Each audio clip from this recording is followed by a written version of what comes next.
History Civics, and the topic is the First War of Independence. So, we are going to start revision of this chapter from next week, and today I am going to give you some further ideas about this topic, the First War of Independence. The First War of Independence was also called the Great Uprising of 1857. As you know already, number of political causes were there, social causes, religious causes were there, military causes were there, and also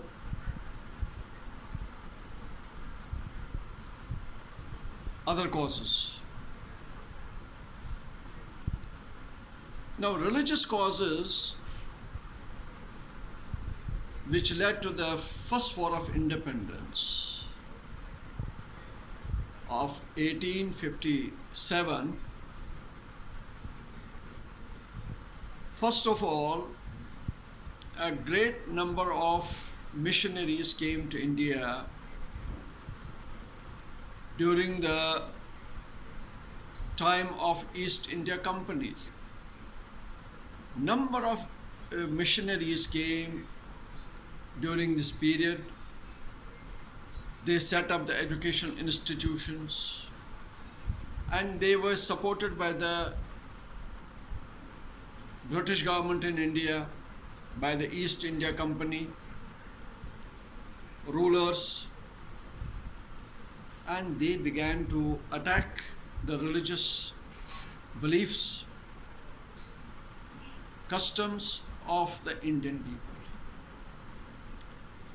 They tried to give different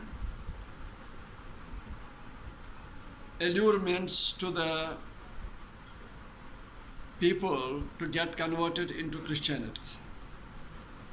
For example, they gave them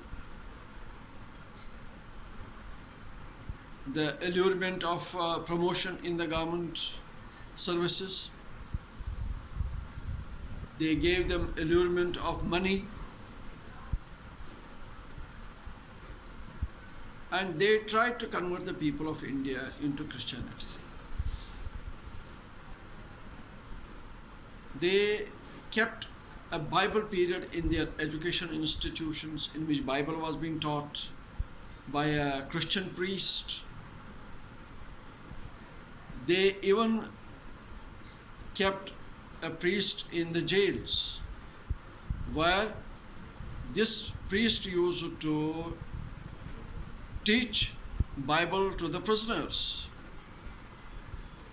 All these things were visible to the people of India. And with these activities of the missionaries, which were being supported by the British, anger spread all over the society, among the people, against the British East India Company. Secondly, they made a number of social customs like child marriages, polygamy, female infanticide, and sati. They made them illegal. No doubt it was good for the people of India and for our society. But people at that time misunderstood it as interference in the religious and social customs of the people of India. The people took it as an attack and felt that they are trying to convert the Indian people.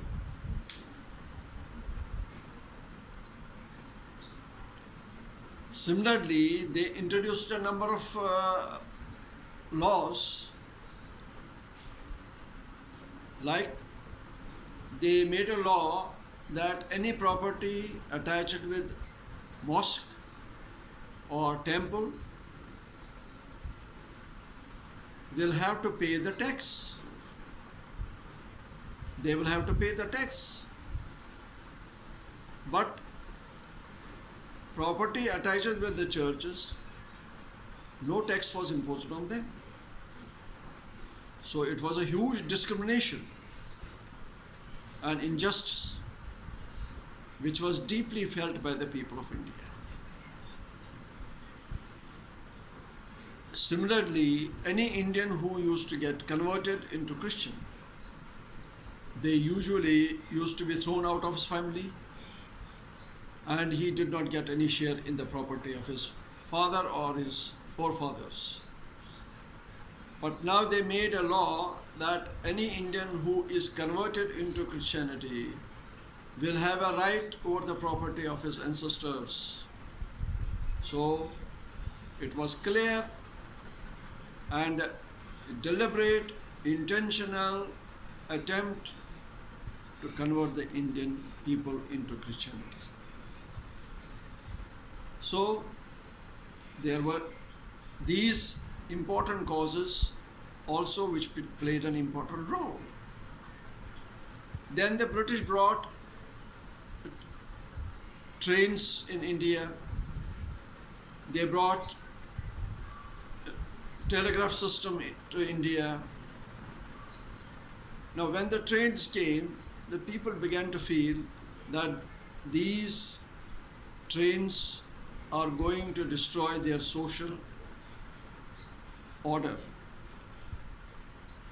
For example, in the train compartment, people of different castes will be sitting together and traveling. And this was against the caste system at that time. People could not believe that different caste of people could sit together and travel in the same compartment. It was unacceptable to the people of India. So this was felt as an attempt to destroy the social order and religious order of the people of India. Similarly, telegraph poles were set up. Came to India, it was brought by the British, and poles, at different spots the telegraph poles were set up, and people at that time felt that these were set up to hang the people of India. Those who oppose are going to be hanged on these poles. That was the reason why these poles had been set up. So it also spread a panic among the people of India and became an important cause for the first war of independence in India. And now I am giving you some homework. Do homework, do next 5 short type of questions in Tano app.